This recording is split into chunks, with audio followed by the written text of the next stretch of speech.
नमस्कार. मालिकेच्या आजच्या भागामध्ये आपल्याला पाहायला मिळणार आहे की सगळेजण नाश्त्यासाठी बसलेले असतात, परंतु अस्मिता मात्र काही खायला तयार नसते. सगळेजण तिला समजवत असतात, असं नको करू, काहीतरी खा तू, असं म्हणत तिची समजूत घालत आहेत. परंतु अस्मिता मात्र ऐकतच नाही. अस्मिता म्हणते की मला नको आहे. तेव्हा घरातले सगळे तिला म्हणत असतात की अगं असं काय करतेस. तरीही अस्मिता ऐकायलाच तयार नसते. त्याचवेळी अर्जुन म्हणतो, असं आहे का, मग अस्मिताई तू जर काही खाणार नसतील तर आम्हीही कोणी काहीच खाणार नाही, असं तिला सांगू लागतो. तेव्हा अस्मिता म्हणते अर्जुन. तेव्हा ती म्हणते की चालेल. मग अस्मिता आता नाश्ता करायला तयार होते. सगळ्यांनी तिची समजूत घातलेली आहे.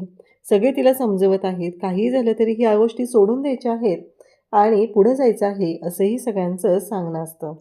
त्यासोबतच अर्जुनला सायली म्हणते की हो, आज तुम्ही ना कुठेही जाऊ नका, घरून काम करा. इन्स्पेक्टर सावंत आहेत ना, त्यांना सांगून ठेवा, जर काही त्यांना कळलं सुमन काकीबद्दल तर जाता येईल.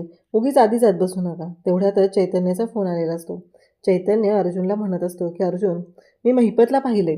तेव्हा अर्जुन म्हणतो, काय बोलतोस तू. तेव्हा चैतन्य म्हणतो की हो, मी महिपतला DP रोडच्या तिकडे जाताना पाहिलेलं आहे. अर्जुनला विश्वासच बसत नाही आहे की चैतन्य हे सगळं काय सांगतोय आणि या सगळ्याचा अर्थ काय आहे. म्हणून अर्जुन म्हणत असतो की काळजी करू नको, मला लोकेशन पाठव, मी पोहोचतोय. आणि नेमकी प्रियासुद्धा हॉलमध्ये तिथेच बसलेली आहे आणि अर्जुनने चैतन्याला सगळं बोललेलं असतो आणि त्या गोष्टी आता पुन्हा घरी सगळ्यांना सांगू लागतो की काय झालंय, अर्जुनला कशासाठी जावं लागणार आहे, हे सगळं अर्जुन सांगत असतो. आणि नेमकं प्रियाने आता सगळ्या गोष्टी ऐकलेल्या आहेत आणि प्रिया त्या सगळ्यांकडे पाहत असते. तेव्हा मात्र सायली म्हणते मी पण येते. तेव्हा अर्जुन म्हणतो की नाही, अजिबात यायचं नाही आहे, तू आज रिस्क आहे तिथं आणि तू यायचं नाहीस, असं अर्जुनने स्पष्ट सांगितलेलं असतं. सायली मात्र म्हणत असते पण मी येते ना. तेव्हा अर्जुन म्हणतो की नाही, तू इथे थांब, मी तुला अपडेट देत राहील. चैतन्य आहे, त्याचबरोबर पोलिसांची टीमसुद्धा माझ्यासोबत आहे, त्यामुळं कोणत्याही गोष्टीची काळजी करायची अजिबात गरज नाही.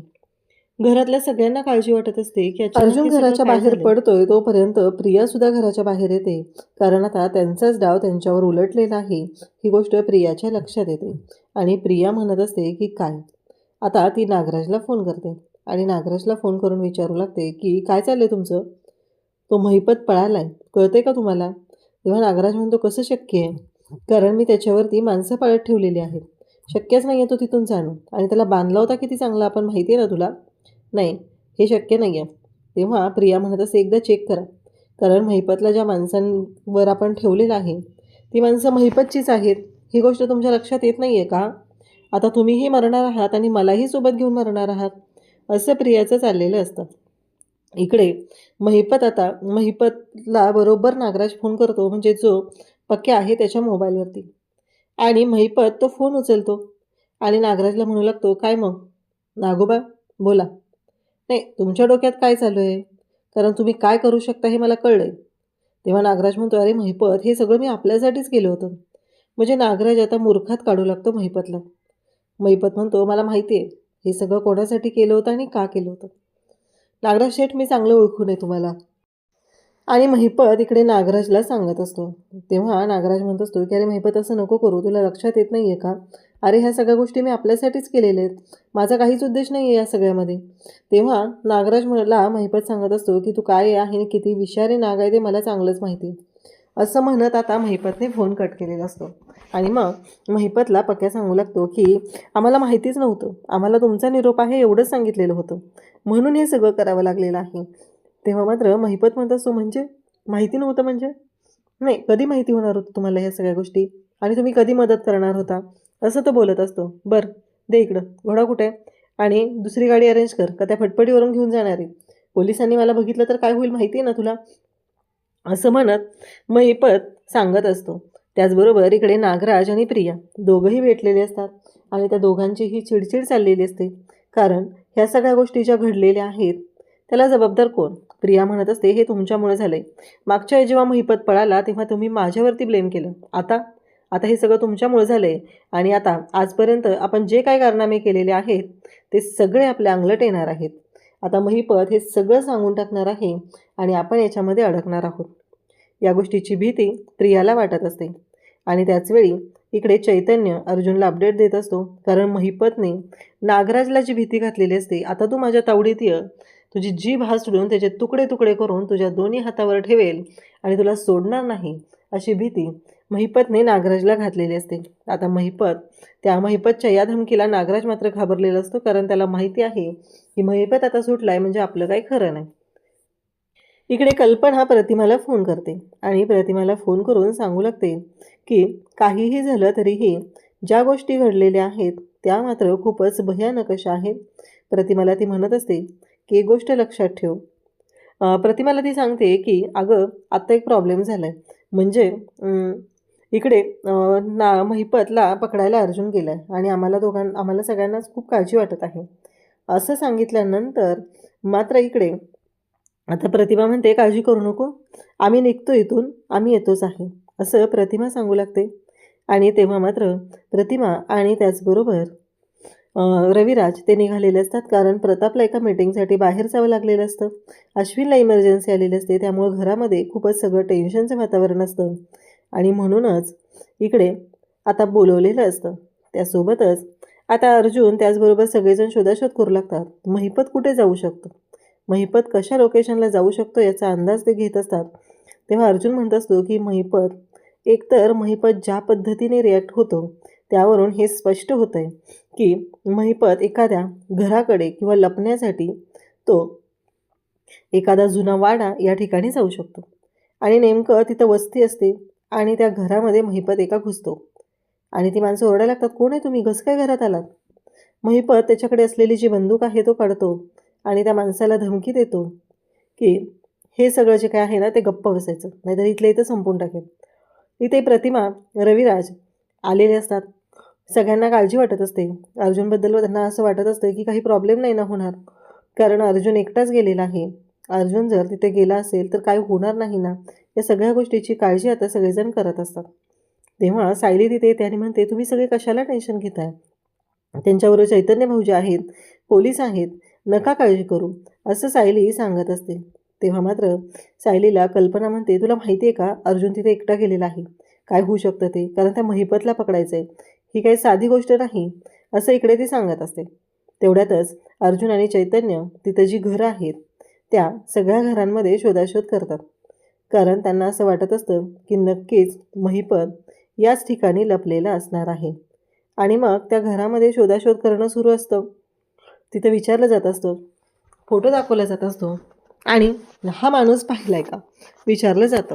आता मात्र हे सगळं जेव्हा विचारत असतात तेव्हा बाहेरून दरवाजा वाजतो. महिपतला कळतं की अर्जुन सुभेदार तिथं पोहोचलेला आहे. मग महिपत त्या पोराला जवळ बोलवतो आणि त्या पोराला बोलावून विचारू लागतो, सांगू लागतो की हे बघायचं, आता मी काय सांगतोय ते करायचं, दरवाजा उघडायचा आणि त्यांना सांगायचं की मी एकटाच आहे घरी, आईबाप घरी नाही आहेत आणि हे सगळं जे काय आहे ते असंच बोलायचं. जर तू काय बोललास तर तुझे आईबाप तुला बघायला मिळणार नाहीत अशी आता महिपतने धमकी दिलेली असते. ते पोरगं बिचारं घाबरलेलं असतं. दरवाजा उघडतं. अर्जुन सायलीला वाटत असतं की एवढा वेळ झालं दरवाजा का उघडला जात नाही. ते पोरगं दरवाजा उघडतं. लाईट बंद केलेली असते. दरवाजाच्या मागच्या साईडलाच महिपत आणि त्या मुलाचे आईवडील तिथं लपलेले असतात. तेव्हा तो मुलगा दरवाजा उघडतो. अर्जुन म्हणतो काय झालं रे, एवढा दरवाजा उघडायला वेळ का लागला. तो म्हणतो मी अभ्यास करतोय, आई बाबा घरी नाही आहेत. परंतु त्या खिडकीतून एक हात अर्जुनला दिसतो. घरी कोणी नाही आहे हे तर सांगितलं जाते, मग खिडकीतून कोण दिसलं हा मोठा प्रश्न उभा राहिलेला असतो. आणि अर्जुन म्हणतो की नाही चैतन्य, काहीतरी आहे तिथे ना, मी कोणाचा तरी हात पाहिला आहे आणि एका बाईचा आवाज येतोय असं मला वाटतं. काहीतरी प्रॉब्लेम आहे, म्हणजे महिपत इथंच असणार आहे. आत्ताच्या आत्ता थांब, मी इन्स्पेक्टर सावंतांना फोन करतो असं म्हणत अर्जुनने इन्स्पेक्टर सावंतांना फोन लावलेला असतो. इन्स्पेक्टर सावंत म्हणतात की हो नक्की पोचतो आम्ही. म्हणजेच अर्जुनने हुशारीने महिपत कुठं लपला असेल याचा अंदाज काढलेला असतो आणि सत्य समोर आणलेलं असतं. म्हणजे महिपतचं डोकं कशा पद्धतीने चालू शकतं ही गोष्ट एक्झॅक्ट अर्जुनने ओळखलेली आहे आणि त्याला कळलेलं सुद्धा आहे की महिपत कुठे जाऊ शकतो आणि काय करू शकतो. इकडे अर्जुन मात्र विचार करत असतो.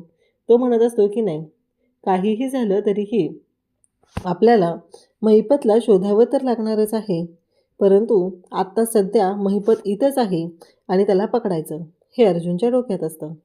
तेव्हा मात्र इकडे अर्जुन आणि चैतन्य तिथेच पहारा देत थांबतात आणि पोलिसांची वाट बघू लागतात. अर्जुनने काही झालं तरी ठरवलेलं असतं की आज महिपतला पकडल्याशिवाय सोडणार नाही. इकडे सायली मात्र घाबरलेली असते. घरात सगळ्यांची घाबरगुंडी उडालेली आहे. कारण महिपत कसा आहे तो सुटलाय. म्हणजे महिपतला पकडणं ही साधी गोष्ट नाही. आणि अर्जुनने एवढं मोठा विचार केलेला आहे. आणि मग तिथून महिपत आता पोलीस आल्यानंतर पळतो. आणि त्याच वेळी इकडे अर्जुन त्याच्या मागे धावत सुटतो. चैतन्य पोलिसांच्या गाडीबरोबर असतो. अर्जुन वरती तो महिपत हल्ला करतो. जंगलामध्ये त्यांच्या दोघांमध्ये झटापट सुरू झालेली असते. इकडे सायलीला खूपच टेन्शन आलेलं असतं. कारण अर्जुन सरांच्या बाबतीत काही झालं तर. सायलीला भीती वाटत असते. अर्जुनला ती स्वतः म्हणालेली असते की मी येते. परंतु अर्जुनने काही तिला येऊ दिलेलं नसतं. आणि आता सायली थोडी घाबरलेली असते. घरात सगळे घाबरलेले असतात. नक्की काय झालं असेल हा मोठा प्रश्न उभा राहिलेला असतो. कारण महिपत कसा माणूस आहे हे सगळ्यांनाच माहिती आहे. आणि त्याचबरोबर महिपतला पकडणं हे वाटतं तेवढं सोपं नाही हे सुद्धा लक्षात आलेलं असतं. सगळे घाबरून गेलेले असतात. अर्जुन नक्की कुठं असेल तर अर्जुन इकडे जंगलामध्ये महिपतला पकडत असतो. पोलीस त्याच्याबरोबर नसतात. पोलीस पाठीमागे असतात. महिपत आणि अर्जुन या दोघांमध्येही खूप मोठी झटापट चाललेली असते. कारण अर्जुन ही तेवढ्याच ताकदीने महिपतवरती प्रतिहल्ला करत असतो. तर महिपतसुद्धा अर्जुनवरती हल्ला करत असतो. आणि महिपतने आता अर्जुनच्या हातावरती हल्ला केलेला असतो. आणि महिपत तिथून पळत असतो. तेवढ्यात अर्जुन हातामध्ये एक दांडकं असतं ते फेकून मारतो आणि महिपतला पाडतो. आणि अर्जुनने महिपतला पकडलेलं असतं. त्याचवेळी चैतन्य पोलीस फोर्स घेऊन तिथं पोहोचलेला आहे. चैतन्य तिथं पोहोचलेला असतो. आणि त्याचवेळी चैतन्य म्हणतो की अर्जुन काळजी करू नकोस. अर्जुन इकडे घरी येतो. सायली त्याचबरोबर घरातले सगळेजण पाहत असतात. अर्जुनच्या हाताला डोक्याला बऱ्याच ठिकाणी लागलेलं असतं. सगळ्यांना काळजी वाटत असते की आता अर्जुनच्या बाबतीत काय झालं असेल असं वाटत होतं. आणि त्यात अर्जुन असा जखमी होऊन घरी आलेला पाहून सगळ्यांनाच काळजी वाटायला लागलेली असते. सायली अर्जुनला मिठी मारते. आता घरातल्या सगळ्यांना कळलेलं असतं की अर्जुनने जीवाची बाजी लावून महिपतला पकडलेला आहे. आणि मग अर्जुन इकडे सायलीला म्हणतो काळजी करू नको. आता नक्कीच प्रतिमा आत्या आणि रविराजच्या सिनियरच्या खुणामागचा खरा सूत्रधार कोण आहे हे आपल्यासमोर येईल. काळजी करू नको असं अर्जुनने सायलीला सांगितलेलं आहे. आणि घरात सगळेजण खूप आनंदात आहेत. फायनली महिपतला पोलिसांच्या ताब्यात देण्यामध्ये यश मिळालेलं आहे. आणि हे सगळं झालेलं आहे ते फक्त आणि फक्त अर्जुनच्या हुशारीमुळे. अर्जुनमुळंच हे सगळं पॉसिबल झालेलं आहे. या सगळ्या गोष्टी होऊ शकलेल्या आहेत त्या अर्जुनमुळे होऊ शकलेल्या आहेत. आणि इकडे अर्जुनने हुशारीने त्यांचा डाव उधळून त्यांच्यावरच लावलेला आहे. आणि आता प्रिया आणि त्याचबरोबर नागराज यांची मात्र बत्ती गुल झालेली आहे. त्यांना कळायचं बंद झालं कारण प्रिया आणि नागराज या दोघांनाही एवढंच वाटत आहे की आपण अर्जुनच्या बाबतीत जे काही विचार करत होतो तो चुकीचा ठरलेला आहे. कारण काहीही झालं तरीही अर्जुनला पकडणं ही गोष्ट वाटते तेवढी सोपी नव्हती. अर्जुनने महिपतला पकडलेला आहे. आणि आता महिपत हे सगळं सांगून टाकणार ही भीती आता मनात येऊ लागलेली आहे. तर इकडे अर्जुन ज्या पद्धतीने या सगळ्या गोष्टी करत आहे त्यामध्ये अडकलेले आहेत ते म्हणजे प्रिया आणि नागराज. अशाच अपडेटसाठी चॅनलशी कनेक्ट राहा. थँक्यू.